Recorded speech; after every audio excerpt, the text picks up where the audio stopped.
2 Chronicles chapter 34. Josiah was 8 years old when he began to reign, and he reigned 31 years in Jerusalem. He did that which was right in Yahweh's eyes, and walked in the ways of David his father, and didn't turn away to the right hand or to the left. For in the 8th year of his reign, while he was yet young, he began to seek after the God of David his father, and in the 12th year he began to purge Judah and Jerusalem from the high places, the Asherah poles, the engraved images, and the molten images. They broke down the altars of the Baals in his presence, and he cut down the incense altars that were on high above them. He broke the Asherah poles, the engraved images, and the molten images in pieces, made dust of them, and scattered it on the graves of those who had sacrificed to them. He burned the bones of the priests on their altars, and purged Judah and Jerusalem. He did this in the cities of Manasseh, Ephraim, and Simeon, even to Naphtali, around in their ruins. He broke down the altars, beat the Asherah poles and the engraved images into powder, and cut down all the incense altars throughout all the land of Israel, then returned to Jerusalem. Now in the 18th year of his reign, when he had purged the land and the house, he sent Shaphan the son of Azaliah, Maaseiah the governor of the city, and Joah the son of Joahaz the recorder to repair the house of Yahweh his God. They came to Hilkiah the high priest and delivered the money that was brought into God's house, which the Levites, the keepers of the threshold, had gathered from the hands of Manasseh, Ephraim, of all the remnant of Israel, of all Judah and Benjamin, and of the inhabitants of Jerusalem. They delivered it into the hands of the workmen who had the oversight of Yahweh's house, and the workmen who labored in Yahweh's house gave it to mend and repair the house. They gave it to the carpenters and to the builders to buy cut stone and timber for couplings, and to make beams for the houses which the kings of Judah had destroyed. The men did the work faithfully.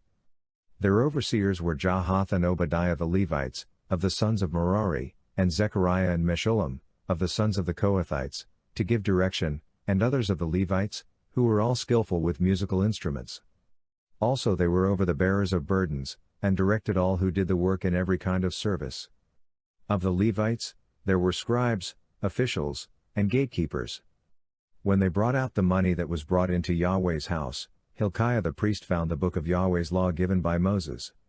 Hilkiah answered Shaphan the scribe, I have found the book of the law in Yahweh's house. So Hilkiah delivered the book to Shaphan. Shaphan carried the book to the king, and moreover brought back word to the king, saying, All that was committed to your servants, they are doing. They have emptied out the money that was found in Yahweh's house, and have delivered it into the hand of the overseers and into the hand of the workmen. Shaphan the scribe told the king, saying, Hilkiah the priest has delivered me a book. Shaphan read from it to the king. When the king had heard the words of the law, he tore his clothes. The king commanded Hilkiah, Ahikam the son of Shaphan, Abdon the son of Micah, Shaphan the scribe, and Asaiah the king's servant, saying, Go inquire of Yahweh for me, and for those who are left in Israel and in Judah, concerning the words of the book that is found, for great is Yahweh's wrath that is poured out on us, because our fathers have not kept Yahweh's word, to do according to all that is written in this book. So Hilkiah and those whom the king had commanded went to Huldah the prophetess, the wife of Shallum the son of Tokath, the son of Hazra, keeper of the wardrobe. Now she lived in Jerusalem in the 2nd quarter, and they spoke to her to that effect. She said to them, Yahweh, the God of Israel says, Tell the man who sent you to me, Yahweh says, Behold, I will bring evil on this place and on its inhabitants, even all the curses that are written in the book which they have read before the king of Judah. Because they have forsaken me, and have burned incense to other gods, that they might provoke me to anger with all the works of their hands, therefore my wrath is poured out on this place, and it will not be quenched. But to the king of Judah, who sent you to inquire of Yahweh, you shall tell him this, Yahweh, the God of Israel says, about the words which you have heard, because your heart was tender, and you humbled yourself before God when you heard his words against this place and against its inhabitants, and have humbled yourself before me, and have torn your clothes and wept before me, I also have heard you, says Yahweh. Behold, I will gather you to your fathers, and you will be gathered to your grave in peace. Your eyes won't see all the evil that I will bring on this place and on its inhabitants. They brought back this message to the king. Then the king sent and gathered together all the elders of Judah and Jerusalem. The king went up to Yahweh's house with all the men of Judah and the inhabitants of Jerusalem, the priests, the Levites, and all the people, both great and small, and he read in their hearing all the words of the book of the covenant that was found in Yahweh's house.